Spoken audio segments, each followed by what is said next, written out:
कोविड-19 के चेन को ब्रेक करने के लिए सरकार द्वारा लॉकडाउन का आदेश दिया गया था।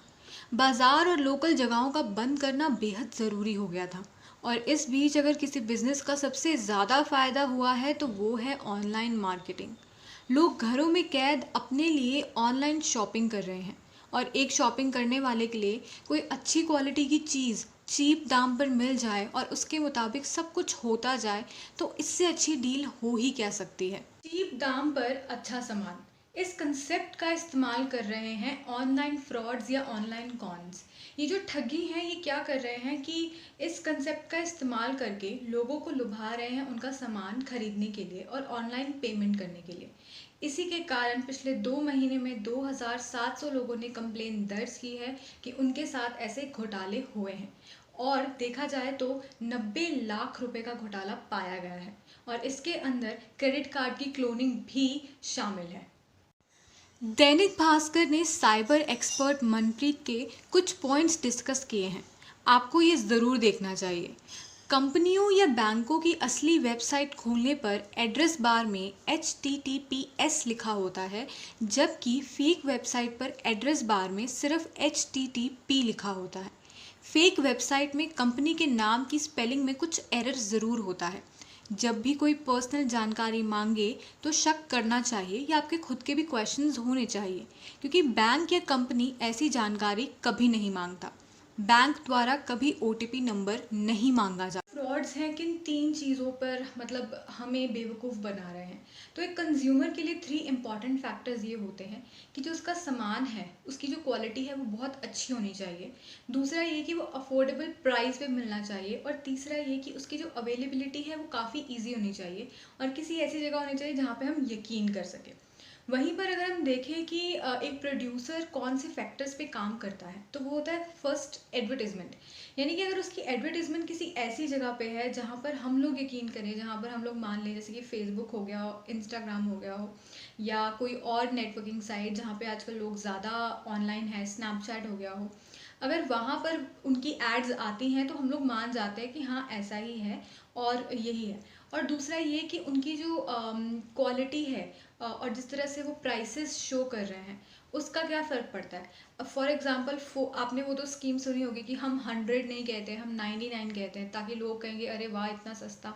उसी तरह से 200 की जगह 199 यूज़ करते हैं, उस तरह से 450 की जगह 449। तो ये जो स्कीम्स है वो लोग कुछ यूज़ करते हैं। और दूसरी मैं सबसे इम्पोर्टेंट बात बोलना चाहती हूँ कि आपने जैसे जिस कंपनी से मतलब मुझे नुकसान हुआ है वो है eversesi.com, ठीक है।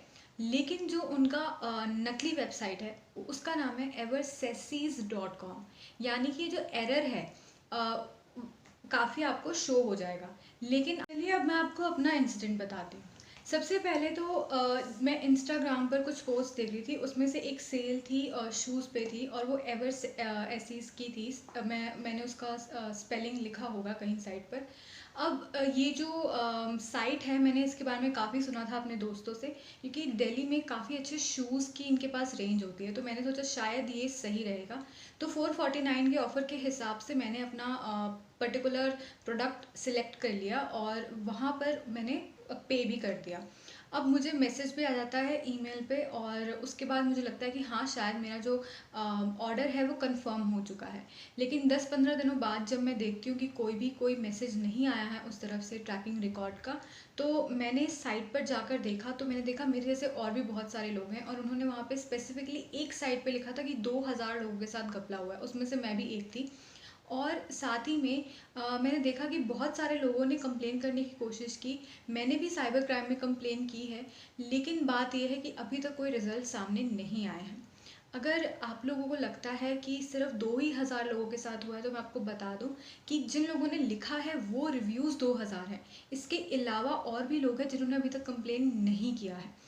बहुत सारे लोग शायद मेरा मजाक भी उड़ा रहे होंगे कि इसके साथ फ्रॉड हो गया तो इसलिए वीडियो बना रही है। तो मैं आपको बता दूं कि मैं चुप रह जाती, लेकिन मैंने जब देखा कि मेरे जैसे और भी बहुत सारे लोग हैं जिन्होंने आई थिंक मुझसे ज़्यादा पे किया है, उनके बहुत सारे कमेंट्स, उनके बहुत सारे रिव्यूज़ हैं जो उन्होंने लिखे और दिखाए। तो मैं बस आपसे इतना कहना चाहती हूँ कि इस एरा में, इस कोविड एरा में बहुत कुछ हो रहा है और मैं नहीं चाहती कि किसी के पैसे डूबे जिस तरह से और लोगों के डूबे हैं, या मेरे मेरे बहुत कम गए हैं, it's nil.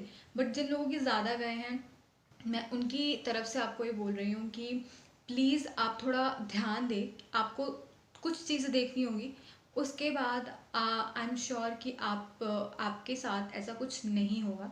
So please focus कि कौन कौन सी एरर्स बताए हैं, कौन कौन सी गलतियाँ नहीं करनी है आपको, वो इस पूरे वीडियो में दिखाई देगी।